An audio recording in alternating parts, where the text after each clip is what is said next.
Hello, c'est Fabienne et cette fois-ci je voudrais vous parler de la matrice, de comment quitter la matrice grâce à l'enseignement du Bouddha. Alors le Bouddha, avant de recevoir l'illumination, il s'appelait Siddhartha.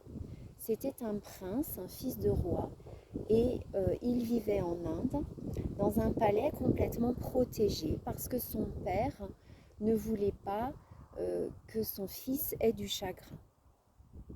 Et un jour, Siddhartha, alors qu'il vivait au milieu d'amis, au milieu de richesses, eh bien, il lance une flèche de l'autre côté d'un mur et il se demande mais qu'est-ce qu'il y a derrière ce mur? Alors avec un de ses compagnons, il sort et d'un coup, en l'espace de très peu de temps, eh bien, il se rend compte que la maladie, la vieillesse, la souffrance et la mort, la pauvreté existent sur ce monde. Donc il va en vouloir à son père de lui avoir caché la vérité du monde et il va s'en aller. Il va vivre une vie avec une vie d'ascète où il va méditer pendant des heures et des heures. Et là, un jour, alors qu'il est près d'un fleuve, il y a une barque qui passe et il y a un professeur de musique qui joue d'un instrument à cordes et qui dit à son jeune élève, tu vois, si tu ne tends pas assez la corde, ça ne vibre pas, et si tu tends trop la corde, elle casse. Donc là, Siddhartha va prendre conscience de la voie du milieu et que sur cette terre, il ne s'agit pas de mettre à mal son corps, de lui imposer par du mental un traitement qui est trop difficile pour lui, mais il faut aller chercher la vibration. Donc il s'en va, il quitte cette vie d'ascète et, donc il part dans le monde. Et là, il va y avoir un jour où sous un arbre, il va faire l'expérience de l'illumination, mais avant ça, Mara, le Seigneur des Ténèbres, va lui envoyer des épreuves. La première épreuve se matérialise par 5 femmes. Et en fait, ces femmes vont être la personnification de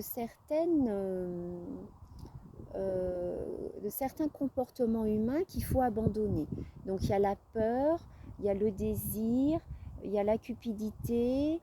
Bon, je me souviens plus des autres, mais voilà. Et donc en fait, Siddhartha ne va pas tomber dans ce piège-là.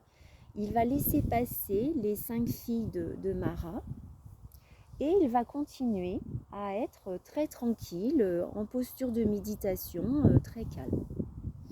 Là, Mara va se déchaîner et va envoyer un tumulte de feu et d'eau. Et Siddhartha continue à rester très calme.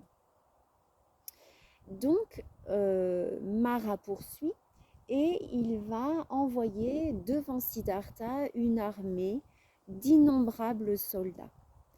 Et les soldats vont envoyer chacun une flèche enflammée.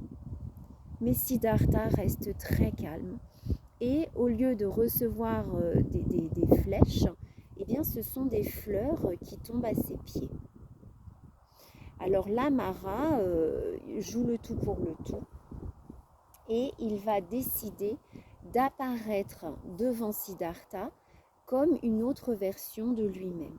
Donc il se transforme, il prend l'apparence de Siddhartha et là, Siddhartha lui dit non, tu n'es qu'une illusion.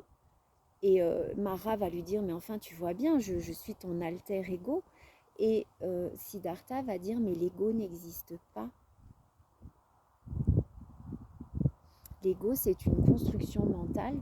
Donc, tu n'existes pas. Tu n'es que mon ego. Mais l'ego est une illusion. Et il va pointer la terre en disant que la terre en témoigne. Et il va planter ses doigts dans la terre.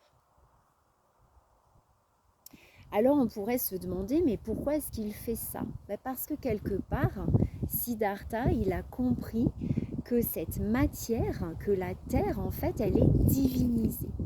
Que oui, elle a pris toutes les apparences pour créer les illusions de Mara, mais que comme lui, il sait que tout ce qui est autour de lui n'est qu'illusion, n'est qu'un décor, eh bien, il ne va pas se laisser prendre au piège.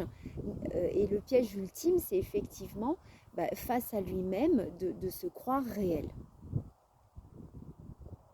Donc, à travers l'expérience du Bouddha, on s'aperçoit que il ne s'agit pas de rejeter la matière, il ne s'agit pas d'imposer à son corps des décisions du mental, il ne s'agit pas de vraiment vivre une vie sans émotion, sans exploration de la matière, mais par contre de bien comprendre qu'elle est complètement illusion.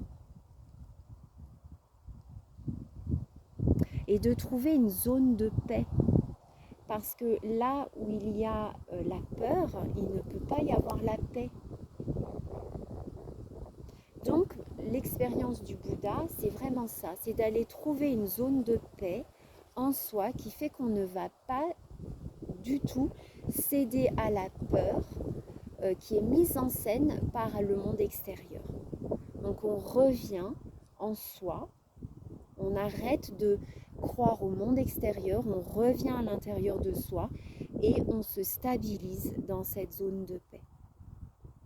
Alors je vous souhaite, dans cette maya, dans cette matrice qui va s'agiter et continuer de s'agiter parce qu'en fait c'est prévu par la lumière que les forces de l'ombre s'agitent, de manière à ce que tous les humains prennent conscience que ce n'est qu'une agitation extérieure, mais qu'on peut vraiment aller contacter cette paix et qu'à ce moment-là, on est indéboulonnable, on est invincible, comme le Bouddha, non pas parce qu'il y a une guerre à mener contre d'autres personnes qui seraient eux, par contre, qui peuvent être détruits, mais tout simplement parce que c'est une illusion. Nous sommes dans un jeu d'illusion. Pour autant, cette illusion, elle est divine. Donc jouons avec elle, jouons avec la matière, regardons-la, regardons comment elle est divinement en train de nous parler, tout comme ce Mara, Seigneur des Ténèbres, qui prend toutes les apparences qui pourraient faire fléchir Siddhartha. Eh bien non, on peut s'amuser avec la matrice, on peut s'amuser avec son illusion. Pourquoi? Parce que la matière est divine, qu'elle répond totalement au divin. Donc allons chercher cette zone de paix pour que vraiment la matière autour de nous se calme et soit elle aussi en paix. Je vous embrasse.